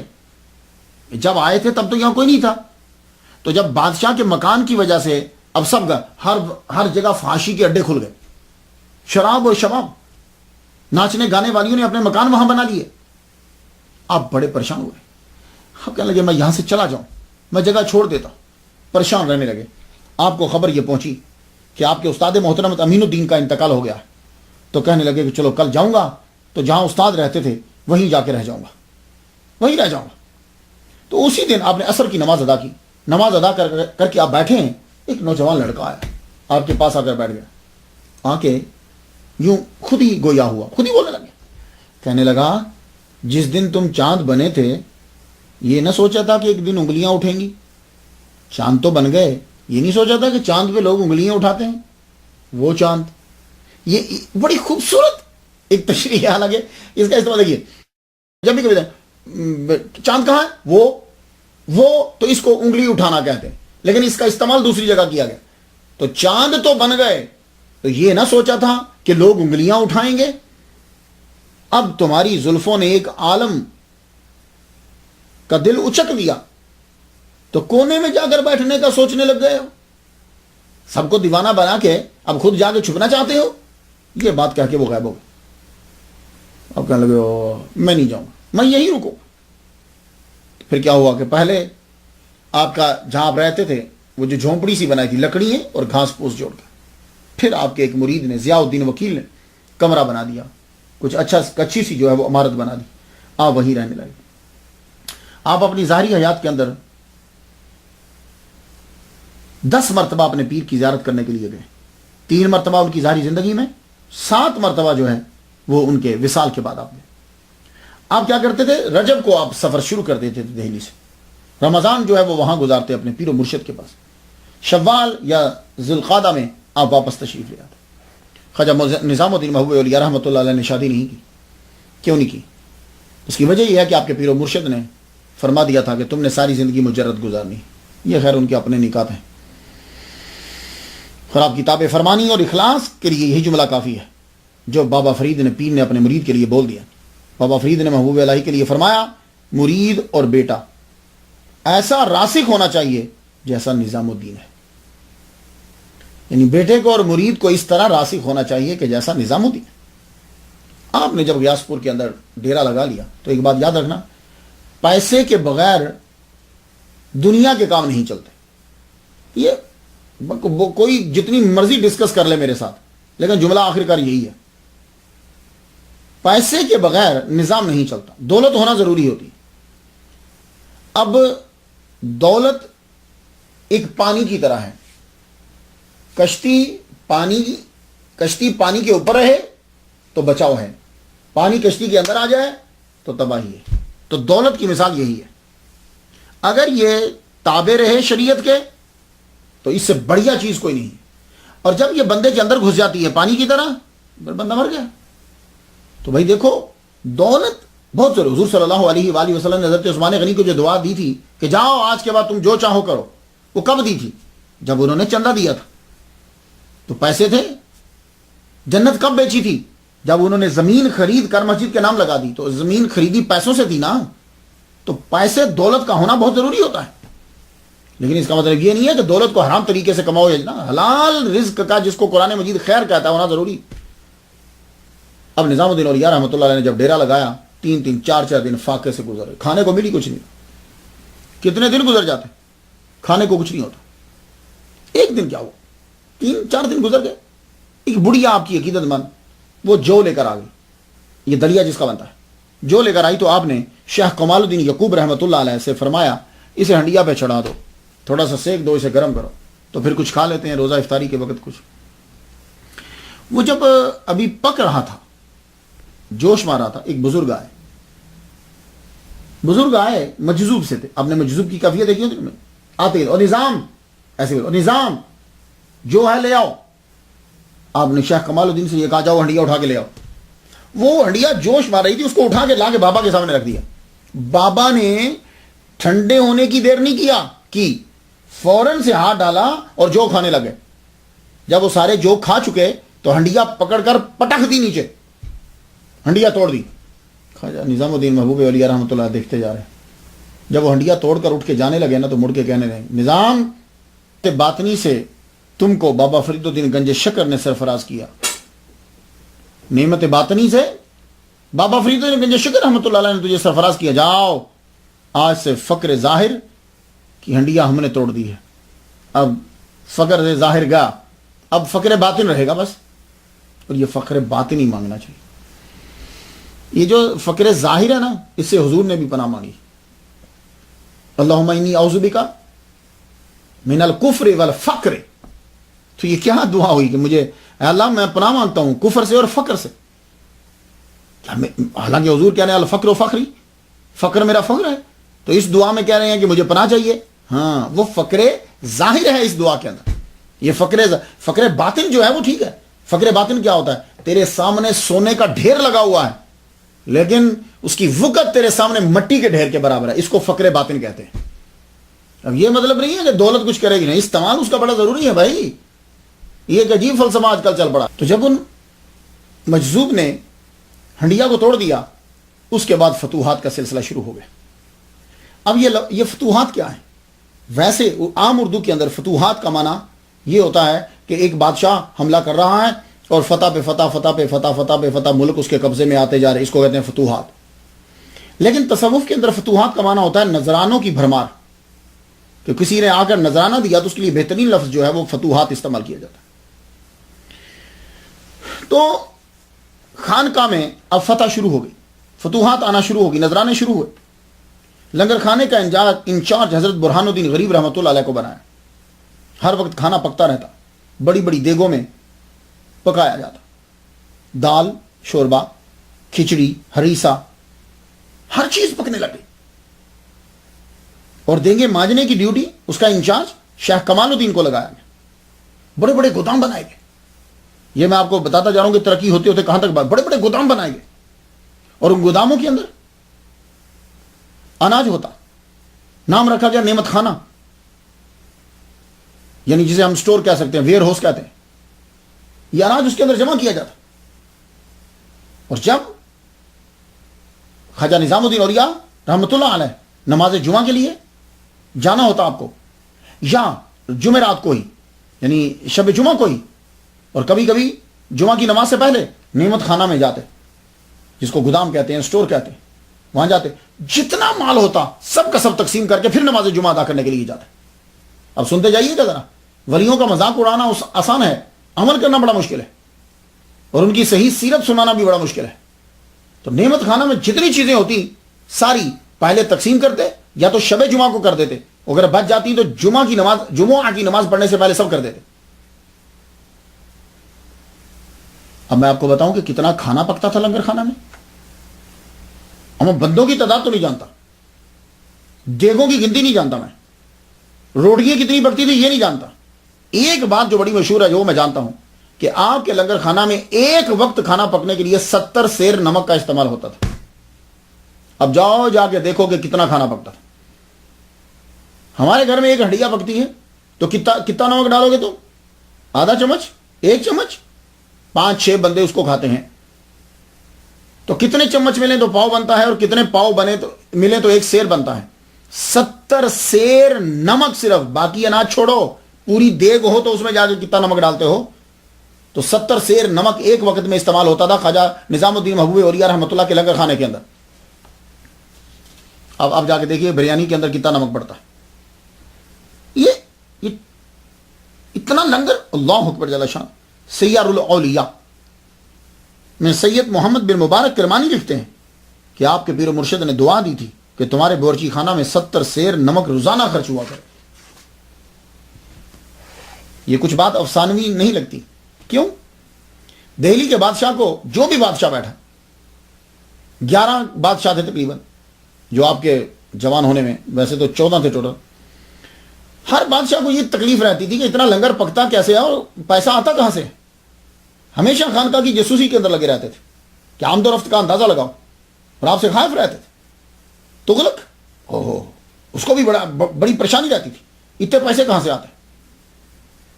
بڑی کھار تھی. ایک دفعہ اس نے اعلان کر دیا، دکانداروں کو بول دیا، کیونکہ خواجہ نظام الدین محبوب اولیاء رحمۃ اللہ علیہ جو ہے وہ اپنے بابا فرید الدین گنج شکر رحمۃ اللہ علیہ کا عرس مناتے ہیں. تو اس نے اعلان کر دیا کہ کوئی دکاندار ان کو سودا نہ دے، میں دیکھتا ہوں کس طرح لنگر پکتا ہے، کیسے غریب کھاتے ہیں. آپ نے فرمایا اچھا، اس نے ہمارے اہم دن پر کھانا بند کیا دکانداروں کو. تو آپ نے صبح کے وقت ہی اپنے خاص مریدوں کو دریائے یمنا کے کنارے پہ بھیج دیا. فرمانے لگے جاؤ تم چلے جاؤ، کشتیاں کنارے پہ آگے لگیں گی، اور جتنے لنگر خانے میں لوگ ہیں اس وقت آئے ہیں عرس میں، سب کے لیے کھانا وہاں سے آئے گا، تم لے کر آ جانا. اللہ اکبر جل شانہ. وہ بندے وہاں کھڑے رہے. عرس چلا، عرس کی محفل چلی، محفل سما ہوئی. محفل سما کے بعد اب کھانا دینا تھا. کشتیاں جو ہیں وہ دریائے یمنا کے کنارے پہ آگے لگ گئی، اور کھانا پہلے تو یہاں تو دیگوں سے نکالا جاتا ہے نا، تشتوں کے اوپر کھانا سجا ہوا ہے. مریدین وہ کھانا لے کر لنگر خانے میں پہنچے، اور پھر ساروں کو وہ لنگر تقسیم کیا گیا. خواجہ نظام الدین محبوب اولیاء رحمۃ اللہ علیہ نے اسپیشلی بادشاہ کو بھی بھجوا دیا، لے تو بھی کھا رہے اور چکھ. یہ رزق دکانداروں کے اوپر نہیں ہے، یہ رزق اللہ نے اپنے ذمہ لیا ہے. اللہ اکبر جل شانہ. تو بابا فرید الدین گنج شکر رحمۃ اللہ علیہ کا یہ عظیم شاہکار، عظیم مرید خلیفہ یاسر. پانی کا مسئلہ ہر جگہ رہتا ہے. اب لنگر خانقاہ جب بنائی وہاں پانی کا بھی مسئلہ بن گیا. باولی کا آپ نے حکم دیا. باولی سمجھتے ہیں؟ باولی کہتے ہیں بڑے کنویں کو. وہ پکا بڑا کنواں بنایا جاتا ہے اور اس کے اندر سیڑھیاں لگائی جاتی ہیں، سیڑھیوں کے ذریعے سے آدمی نیچے اترتا ہے. اس کو کنواں نہیں کہتے، اس کو باولی کہتے ہیں. تو باولی کھودنے کا جب آرڈر دیا گیا، باولی کھود رہی تھی، تو آ کر مریدوں نے یہ کہا حضور وہ تو پانی تو کھارا نکل آیا ہے. آپ نے فرمایا اچھا. اس وقت جب آ کر اطلاع دی گئی تو اس وقت آپ سما سن رہے تھے. قرآن کی تلاوت اور سما، اس میں آپ فرمایا کرتے تھے کہ ایسی ایک گھڑی آتی ہے، ایسی کیفیت طاری ہو جاتی ہے،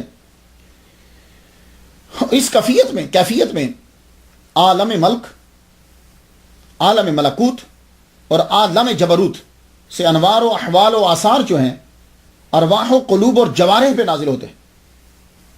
اور اس حالت میں آدمی پر اللہ کا خاص کرم ہوتا ہے.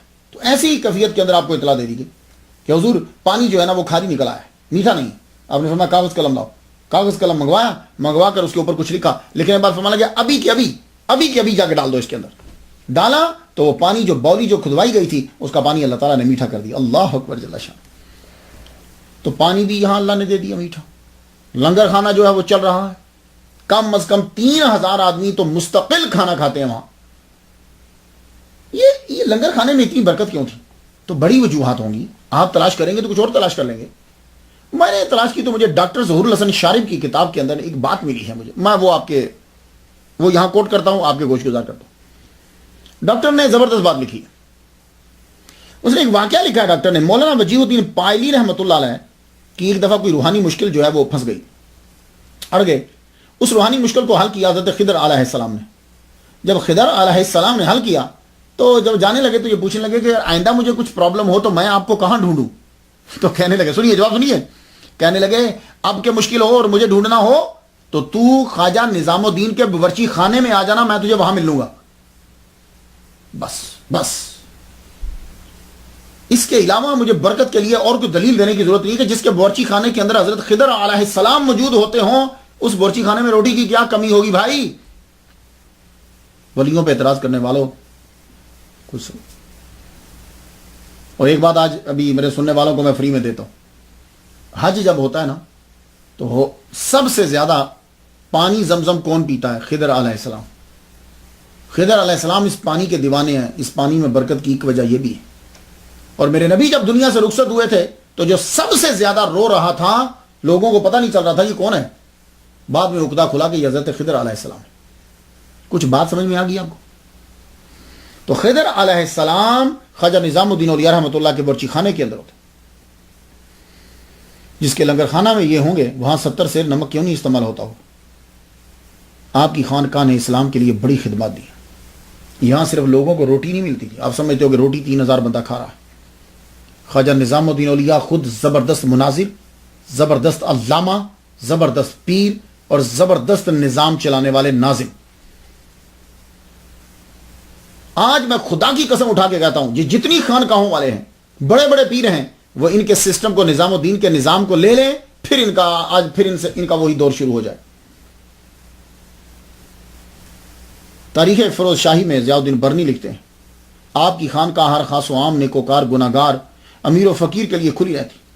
ایک مرکز تھا، بندے آتے رہتے تھے، لگتا تھا بادشاہ یہ ہیں، اللہ اکبر جل شان۔ اور آپ نے ایک سسٹم بنا دیا تھا، کیونکہ آپ جس جگہ رہتے تھے آپ کو معلوم ہے وہاں طوائفوں نے اڈا لگا لیا کہ ناچنے گانے والے، فاشی، سب شراب، سب بڑے سے۔ آپ نے توبہ کا دروازہ کھول دیا۔ جب اللہ تعالیٰ نے کہا تو آؤ توبہ کرو اللہ کے سامنے۔ جرم سرعام کیا ہے تو توبہ سرعام کرو، جرم چھپ کے کیا ہے تو توبہ چھپ کے کرو، آؤ توبہ کرو۔ لوگ آتے توبہ کرنے کے لیے، آتے، آپ ان کو توبہ کراتے۔ بیعت کا دروازہ بھی کھول دیا آپ نے، بند نہیں کہا آؤ بیعت کرو، توبہ کرو۔ لوگ جو ہے وہ آتے، گناہوں سے توبہ کرتے، آپ ان کو ایک مسواک دیتے، جاؤ دانتوں کی صفائی کرو۔ بعض کو آپ جبے بھی دیتے۔ اب لوگ آپ کے پاس توبہ کے لیے آتے، اور جب ایک دفعہ توبہ کر جاتے تو پھر وہ گناہ کرتے ہوئے شرماتے کہ رسوائی ہوگی ہماری۔ اور غیاث پور جہاں آپ قیام فرما رہے ہیں، وہاں تک آنے کے لیے رستے میں ذرا آپ سنتے جانا، ہمارے ہاں ولیوں کا کنسپٹ کچھ اور ہے۔ آپ کے مرکز تک رستے میں تھوڑے تھوڑے وقفے کے اوپر چبوترے آپ نے بنوا دیے، تھڑے، وہ چبوترا بنوا دیا اور اس کے اوپر چھپر ڈال دیا، اور ہر چبوترے کے اوپر ایک حافظ اور ایک خادم مقرر کر دیا۔ اور اگر چبوترا بڑا ہوتا تو اس کے ساتھ ایک کنواں بھی کھدوا دیا، وہاں پانی جو ہے وہ رکھا ہوتا کہ جو لوگ غیاث پور میں آ رہے ہیں، مرکز میں آ رہے ہیں، رستے میں اگر ان کو نماز پڑھنا ہو، اگر ان کو کوئی پڑھنا ہو تو ایک امام بھی موجود رہے اور ایک خادم بھی موجود رہے ان کو وضو کروانے کے لیے۔ سنتے جائیے آپ، ذرا سنتے جائیے، صرف قوالی اور امیر خسرو ہی نہیں ہے، جگہ جگہ کے اوپر آپ نے وہ بنا دیا۔ اور پھر اللہ اکبر جل شانہ، لوگوں میں گفتگو کیا ہوتی تھی جب آپ کے مریدین اور دوسرے لوگ آپس میں باتیں کرتے تھے؟ یہ حضرت خواجہ نظام الدین اولیاء رحمۃ اللہ علیہ کی اثر ہے۔ باتیں کرتے تھے، ہاں بھائی اشراق کی نماز کس وقت ہوتی ہے، چاش کی نماز کس وقت ہوتی ہے، اوابین کے کتنے نوافل ہوتے ہیں، یہ ایک دوسرے کے ساتھ ایسی گفتگو ہوتی تھی۔ اللہ اکبر جل شانہ۔ اور سخاوت کا عالم کیا تھا؟ جب فتوحات جاری ہوئی تو کیا خواجہ نظام الدین اپنے بچوں کو دینے لگ گئے؟ بچے تو خیر ان کے دین، یعنی جو ان کے بہن کے بیٹے ہیں، کیا اپنے دوستوں کو دے؟ نہیں، سب کو بانٹتے ہیں۔ آپ کا طریقہ کار یہ تھا کہ آپ خواجہ قطب الدین بختیار کاکی رحمۃ اللہ کے قبر انور پر ضرور جایا کرتے تھے۔ بچپن میں بھی جاتے تھے، جوانی میں بھی جاتے تھے، اب بھی جانے لگے۔ اور جب آپ جاتے تھے تو آپ کے ساتھ اشرفیوں کی بیل گاڑی ہوتی تھی۔ یہ کوئی افسانوی نہیں ہے، حقیقت کے اندر ہے۔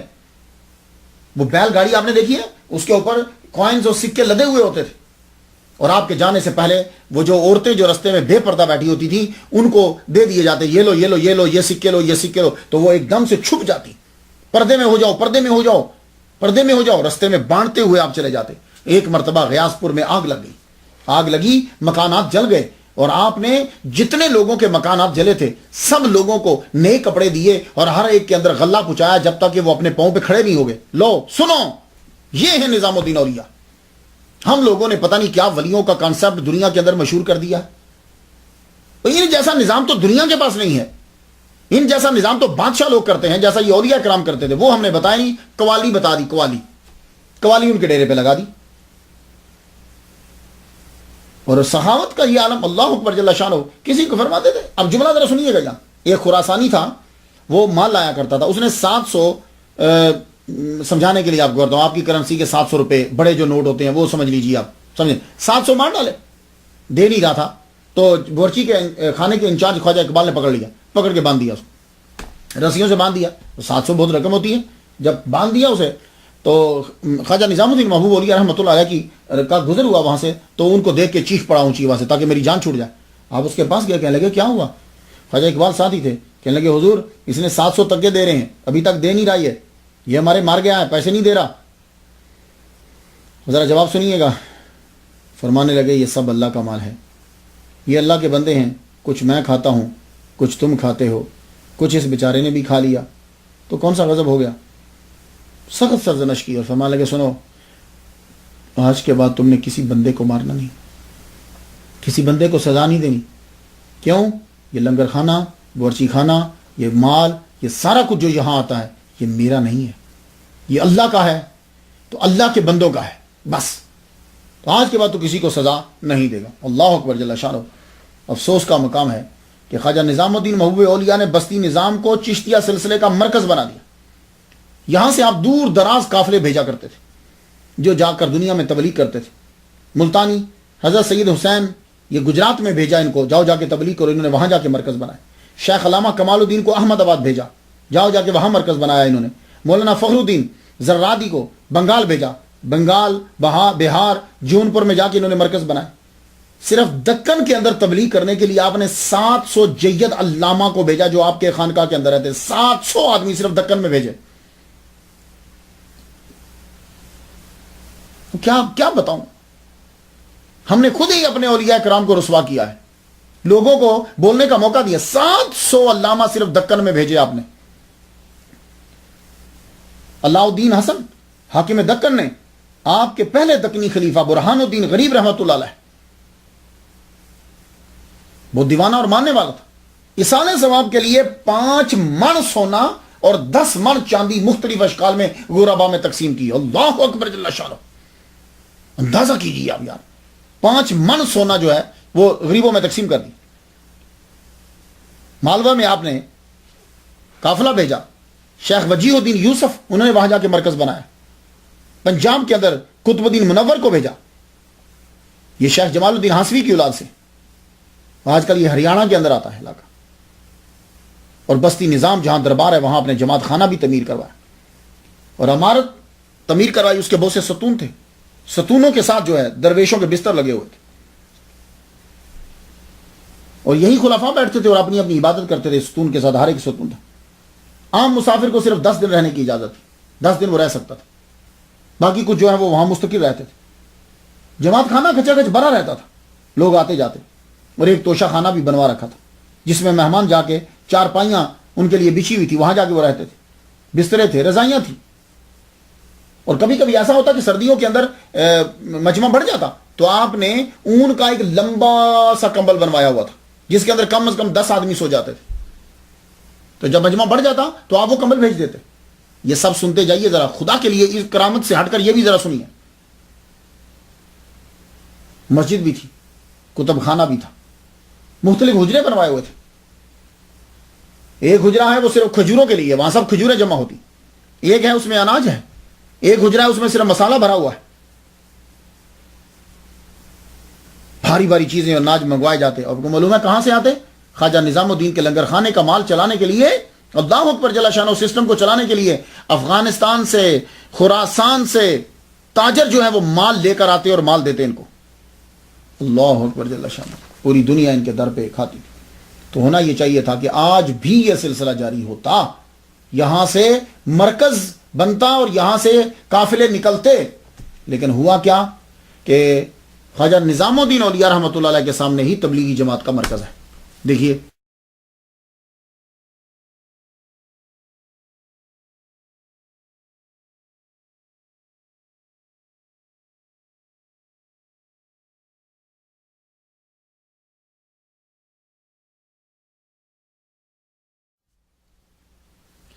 اب اس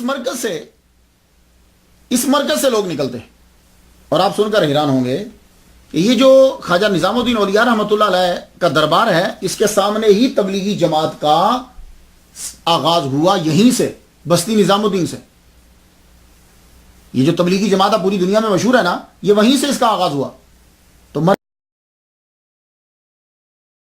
مرکز تو ہونا چاہیے تھا کہ خواجہ کے دربار سے چلتا، لیکن ان کے سامنے مسجد بنگلہ، وہ بنگلے والی مسجد جو ہے اسے مرکز بنایا، اور وہاں جو ہے وہ سلسلہ پھر آگے چل پڑا. یہ میرے پاس بہت پرانی کتاب ہے، یہ ذرا دیکھیے گا. یہ اب آپ کو نہیں ملے گی. اس کا نام ہے تبلیغی نصاب.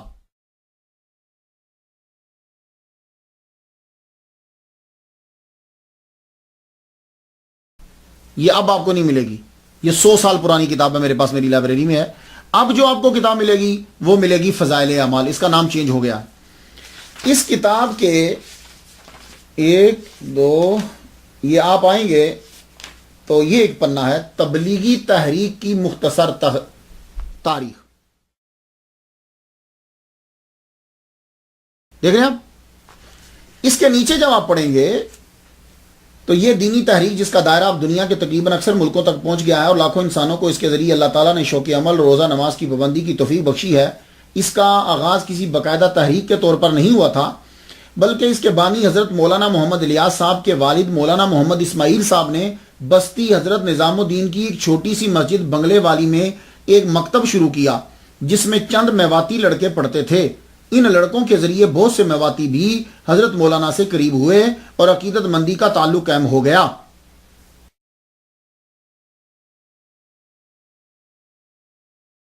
یہ ہے بستی نظام الدین سے آغاز ہوا ہے یہ تبلیغی جماعت کا. اور پھر یہ چلتے چلتے سلسلہ جو ہے وہ گشت شروع ہو گئے.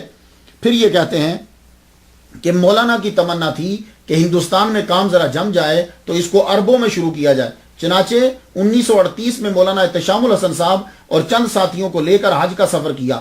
وہاں سلطان سے ملاقات کی، یعنی جو سعودی عرب کا بادشاہ تھا اس سے ملاقات کی. مولانا احتشام الحسن نے اس کا طریقہ کار قلم بند کر کے وہاں کے شیخ الاسلام کو بھی پیش کیا، سعودی عرب کے مولوی جو بڑا تھا عالم. اور بھی متعدد اہم لوگوں سے ملاقاتیں ہوئیں. وہاں سے واپسی پر مولانا کام کی رفتار تیز کر دی اور اس عوامی کام میں علماء کے لگنے کی شدید ضرورت جو ہے وہ محسوس کی.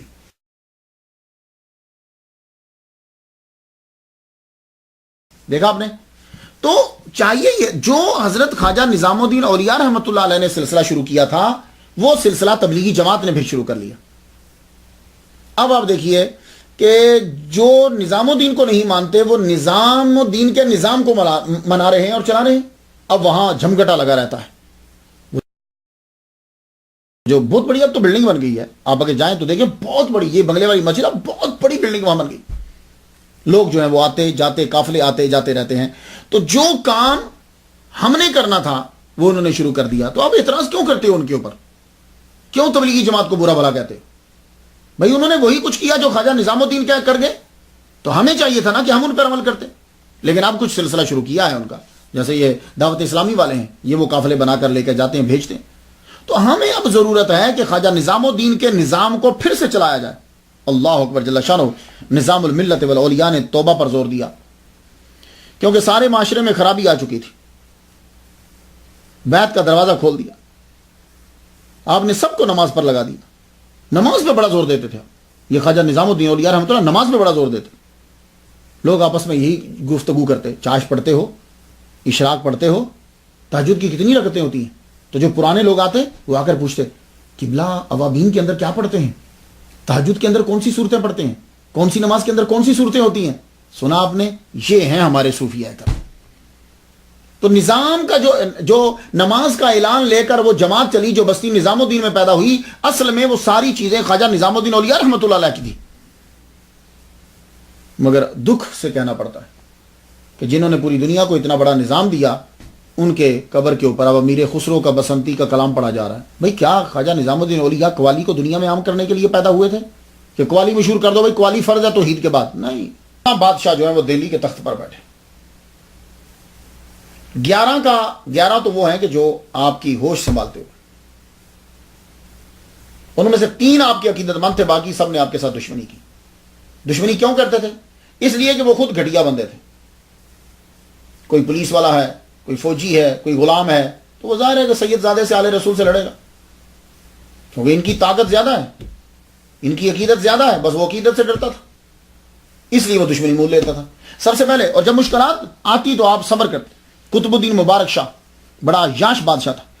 حضرت نظام الدین والملت والاولیاء کا دشمن. یہ نوچندی جمعرات کو تمام علماء اور مشائخ کو اپنے ہاں بلاتا. سارے مولوی قاضی سب جمع ہو جاتے. خواجہ نظام الدین اولیاء نہیں جاتے تھے. آپ خواجہ اقبال کو اپنا نائب بنا کر بھیج دیتے. اس کو بڑا غصہ چڑھتا.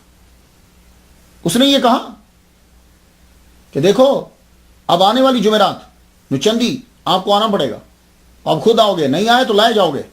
آپ نے فرمایا اچھا. آپ چاند سے پہلے ہی اپنی والدہ ماجدہ کی قبر پہ گئے. آپ کی والدہ ماجدہ کی قبر مبارک جو ہے دہلی کے اندر ہی ہے. آپ جایا کرتے تھے. اب وہ مائی صاحبہ کے نام سے, درگاہ مائی صاحبہ کے نام سے مشہور ہے. آپ جائیں گے تو گلیاں تو تنگ ہیں, مزار بڑا خوبصورت بنا ہوا ہے. میلہ لگتا ہے باقاعدہ, قوالی ہوتی ہیں, لوگ آتے ہیں. ایک گروپ ہے وہ جھنڈے لے کر آتا ہے. ہر ایک کے پاس جھنڈے ہوتے ہیں. تو وہ جھنڈے کیا ہوتے ہیں, وہ پھر لا کر جھنڈے بی بی صاحبہ کے قدموں پہ لگاتے ہیں. ہر ایک بندہ جھنڈا لگاتا ہے. وہ جو جھنڈے کو مس کرتا ہے پھر ان کی ایک اپنی عقیدت ہے. پھر اس کے بعد وہ فاتحہ پڑھتے ہیں, السلام علیکم بھی بولتے ہیں. پھر اس کے بعد نعرہ پنجتنی جو ہے وہ لگتا ہے. تو یہاں سکھ بھی آتے ہیں, عورتیں بھی آتی ہیں. مزار جو ہے وہ آپ کا بڑا بڑا بہت خوبصورت مزار ہے. تو جگہ تو تنگ ہو گئی ہیں لیکن مزار آپ کا بڑا خوبصورت ہے. تو نظام الدین اولیاء رحمۃ اللہ علیہ جو ہیں وہ بھی جاتے. آپ پہلے چلے گئے اور جا کے فاتحہ پڑھی. فاتحہ پڑھنے کے بعد والدہ ماجدہ کی روح سے قوت طلب کی کہ آپ جو ہے ہمیں حوصلہ دیجیے, قوت دیجیے. اس کے بعد واپس تشریف لائے. اب جب واپس آئے تو لوگوں نے کہا حضور بادشاہ ہے, اس سے ٹکر لینا اچھی بات نہیں ہے, آپ چھوڑیے چلے جائیے. فرمانے لگے نہیں, ہم نے خواب دیکھا ہے ایک جانور نے ہمارے اوپر حملہ کیا, ہم نے اس کے سینگ پکڑ کر اس کو زمین پر پٹک دیا اور اس کی تعبیر یہی ہے کہ یہ ہم تک نہیں پہنچ پائے. وہی ہوا. آپ نماز میں مشغول ہو گئے. اسی رات جس رات اس نے بلانا تھا اسی رات اسے خسرو خان نے قتل کر دیا. بادشاہ مر گیا. اس کے بعد غیاث الدین تغلق کا دور آتا ہے. یہ غیاث الدین تغلق کا نام اصل میں غازی ملک ہے. یہ غازی ملک اس کا نام تھا. خاندان علائی کی حکومت میں امیر تھا. یہ دیپال پور کی چوکیوں کے اوپر اس کی حکومت تھی.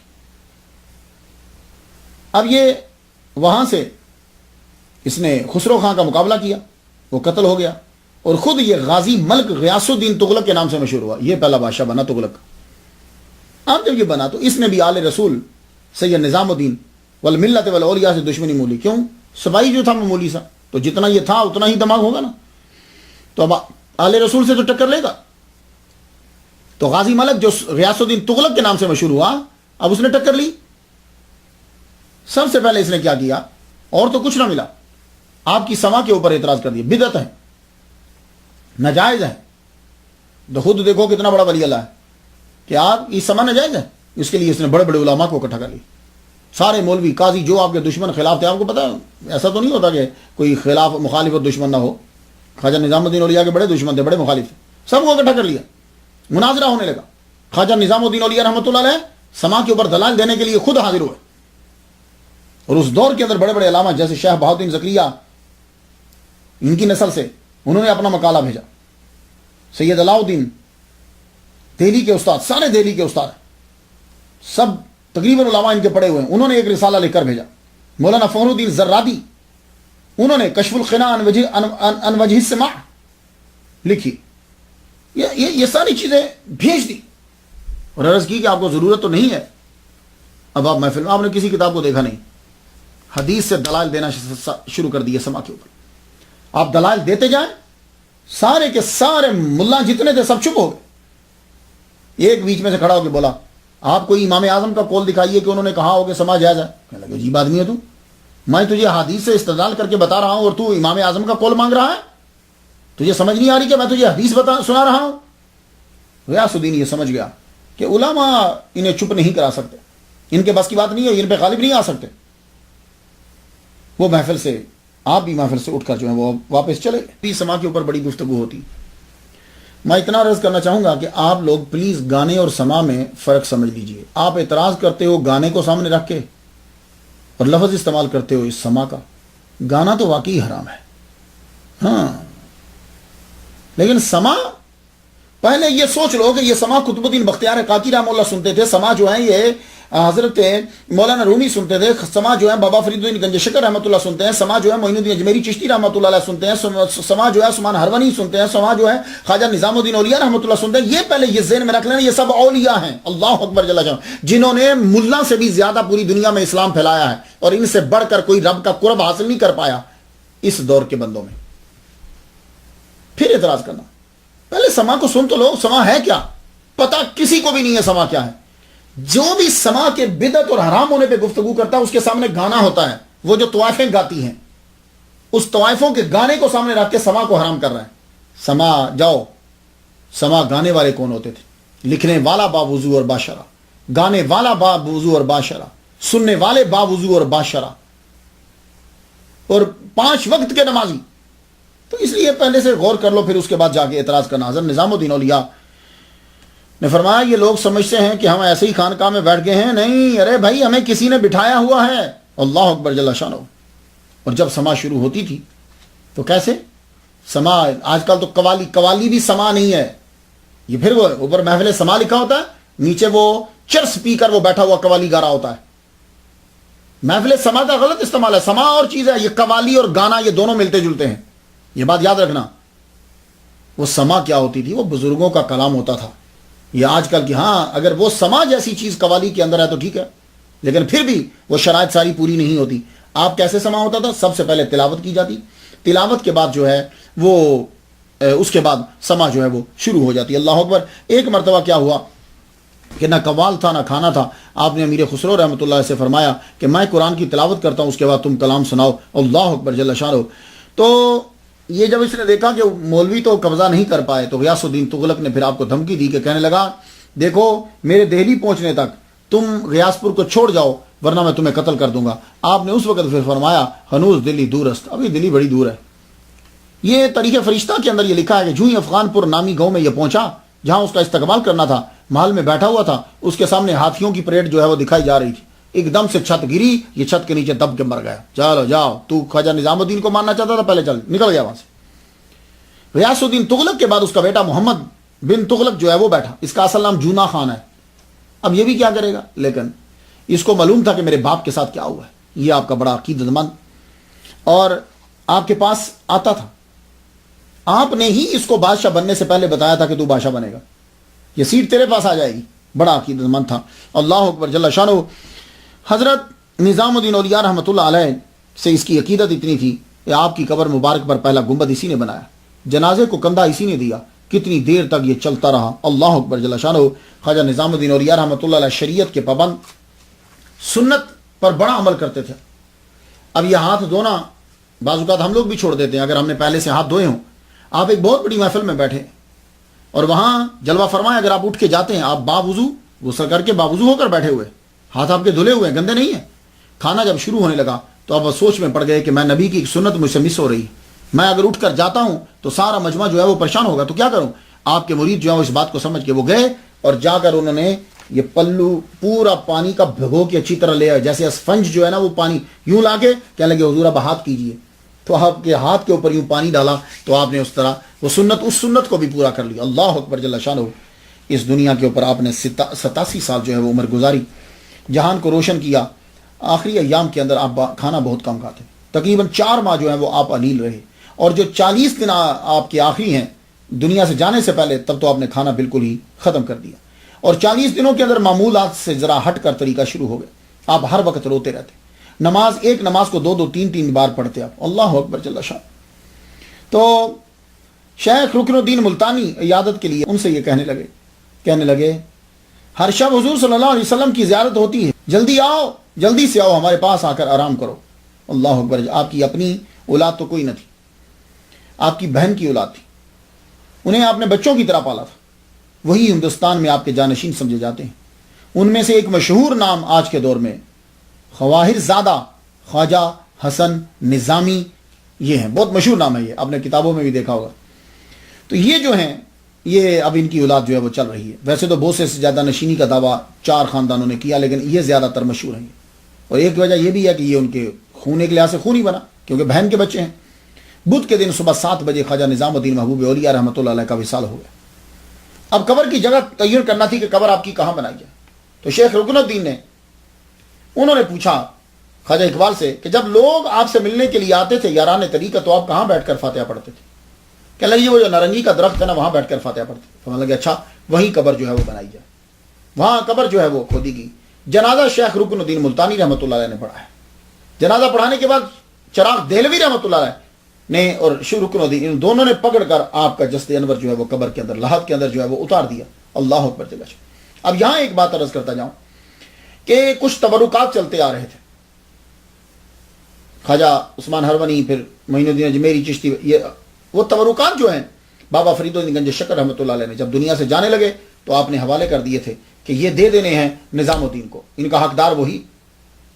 نظام الدین جب دنیا سے جانے لگے اب ایک روایت جو لکھی ہے جو نظامیوں میں چل رہی ہے وہ یہ ہے کہ عصا مصلح نالین اور وہ جبہ جو حسن بصری رحمۃ اللہ علیہ کا چلتا آ رہا ہے مولا علی کا وہ آپ ساتھ لے کے دنیا سے تو ان کی قبر کے اوپر علامہ اقبال شاعر مشرق نے بھی حاضری دی. مہاتما گاندھی نے بھی ان کے دربار پر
بڑے بڑے لوگ ان کے دربار پر آتے ہیں. میں ان کے لیے فاتحہ پڑھ چکا, آپ بھی ان کے لیے ضرور فاتحہ پڑھیے گا. اللہ تعالی ہم لوگوں کو ان کے صدقے سے حقیقت سے آشنا کرے. اجازت دیجیے. وآخر دعوانا الحمدللہ رب العالمین.